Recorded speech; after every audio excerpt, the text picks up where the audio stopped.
আসসালামু আলাইকুম। আজকে আমি রান্না করব গাজর ও ডিম দিয়ে নুডলস। এটার জন্য প্রথমে কড়াইতে পানি নিয়ে পানিটা গরম হলে গাজরটা দিয়ে দিতে হবে। যতক্ষণ না সিদ্ধ হয় ততক্ষণ এটাকে ফুটিয়ে নিতে হবে।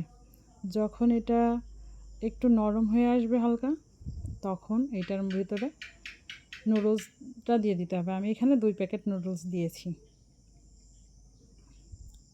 কিছুক্ষণ অপেক্ষা করতে হবে যতক্ষণ এটা এই দুইটা পুরোপুরি সিদ্ধ হয়, ততক্ষণ অপেক্ষা করতে হবে।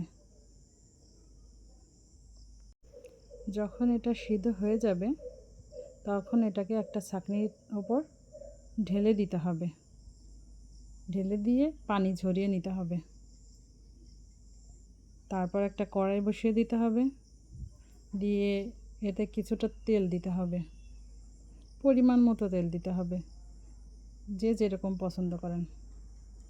তারপর পেঁয়াজ এবং মরিচ দিয়ে ওর ভিতরে 2টা ডিম দিতে হবে ও কিছুটা লবণ দিয়ে নাড়াচাড়া করতে হবে।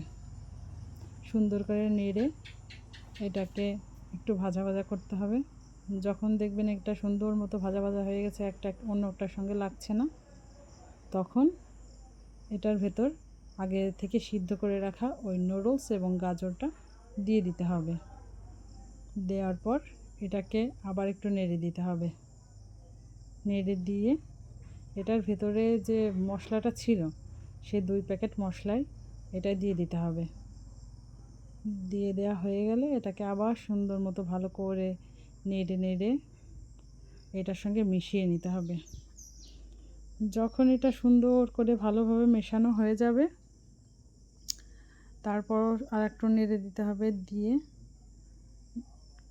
যখন মনে হবে পুরো মশলাটা সবগুলো নুডলসের সঙ্গে সুন্দর মতো মিশে গেছে, তখন এটাকে নামিয়ে ফেলতে হবে। এই যে হয়ে গেল আমার নুডলস। কেউ এটাকে আবার সস দিয়ে